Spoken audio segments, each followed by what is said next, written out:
विज्ञान से जुड़ी नवीनतम वीडियो को देखने के लिए चैनल की सदस्यता लेना ना भूलें और विज्ञान से संबंधित सभी वीडियो पर जानकारी लेने के लिए बेल आइकन जरूर दबाएं।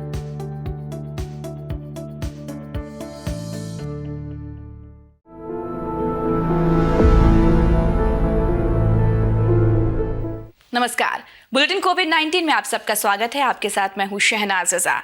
कोरोना के बढ़ते संक्रमण के बीच एक अच्छी खबर ये है कि drugs controller general of India यानी DCGI ने भारत बायोटेक को स्वदेशी रूप से विकसित कोविड-19 वैक्सीन के तीसरे चरण के नैदानिक परीक्षण की अनुमति दे दी है।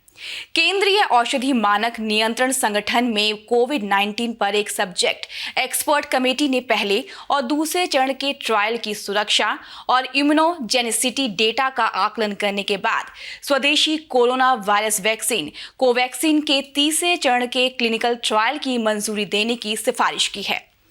भारतीय चिकित्सा अनुसंधान परिषद यानी ICMR के सहयोग से भारत बायोटेक द्वारा विकसित किए जा रहे कोवैक्सीन परीक्षण पर पूरे देश की नजरें टिकी हुई हैं। रक्षा अनुसंधान एवं विकास संगठन यानी कि DRDO ने हीटिंग, वेंटिलेशन और एयर कंडीशनिंग प्रणाली में वायरस और बैक्टीरिया को निष्क्रिय करने के लिए वायरस फॉल्कन विकसित किया है। ये किसी भी केंद्रीकृत एयर कंडीशनिंग सिस्टम में जैविक गणना को कम करने के लिए अल्ट्रावायलेट सी बैंड यानी कि UVC प्रकाश और सुपर ऑक्साइड आयन का उपयोग करता है। एंडरसन सैंपलर का उपयोग करके एयर कंडीशनिंग सिस्टम को चालू करने से पहले और बाद में हवा के नमूने लेकर प्रणाली का परीक्षण किया गया। National accreditation board for testing and calibration laboratories यानी कि NABL द्वारा मान्यता प्राप्त प्रयोगशाला में पेट्री प्लेट एक्सपोजर विधि करते हुए बैक्टीरियल और फंगल काउंट को मापा गया। पाया गया कि कुल बैक्टीरियल और फंगल गणना में 94% और 91% की कमी थी।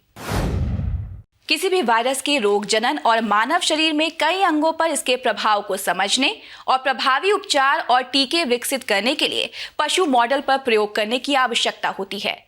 इस दिशा में प्री क्लिनिकल अध्ययन के लिए माउस मॉडल एक मान्य प्रायोगिक तरीका है, जिससे रोग जनक कारकों को समझने और टीका विकसित करने में मदद मिलती है।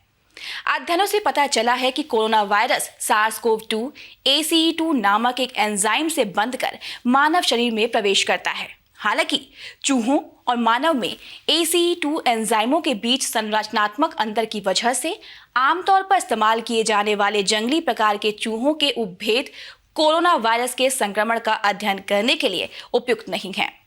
इस समस्या को ध्यान में रखते हुए बेंगलुरु स्थित लाइफ साइंस क्लस्टर के वैज्ञानिकों ने ACE2 माउस मॉडल की 3 अलग-अलग सेट तैयार किए हैं। जैव प्रौद्योगिकी विभाग यानी कि DBT के नेशनल माउस रिसर्च रिसोर्स अनुदान के अंतर्गत वित्त पोषित पहले मॉडल का नाम है TGK18HACE2, जो कि एक मानवकृत मॉडल है और जो फेफड़े के वायु मार्ग के साथ साथ अन्य अंगों में भी मानव ACE2 जीन को व्यक्त करता है। दूसरा मॉडल एक लक्षित नॉक-इन HACE2KI मॉडल है, जिसमें माउस ACE2 जीन मानव ACE2 जीन द्वारा प्रतिस्थापित किया जाता है। तीसरे सेट में 2 अलग-अलग MACE2 नॉकआउट चूहों को उत्पन्न किया गया है। इस तरह कोविड संक्रमण के लिए प्रतिरोधी गतिविधि एवं ACE2 के सामान्य कार्य को समझने में ये माउस मॉडल कारगर साबित होंगे।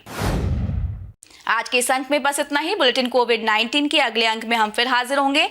आप सबसे अनुमति लेने से पहले एक विनम्र अनुरोध, विज्ञान, प्रौद्योगिकी, आविष्कार और नवाचार जगत के विश्वसनीय कार्यक्रमों को देखने के लिए अपने मोबाइल पर इंडिया साइंस ऐप जरूर डाउनलोड करें। एक बात और, देश का अपना विज्ञान चैनल इंडिया साइंस टीवी अब फेसबुक, ट्विटर, यूट्यूब, लिंक्डइन और इंस्टाग्राम पर भी उपलब्ध है। हमारे कार्यक्रमों के बारे में आप अपने फीडबैक एवं सुझाव हमें ईमेल कर सकते हैं। हमारा ईमेल पता है feedback@indiascience.in। इसके साथ अपना बहुत ख्याल रखिएगा। तब तक के लिए दीजिए हमें इजाजत। नमस्कार।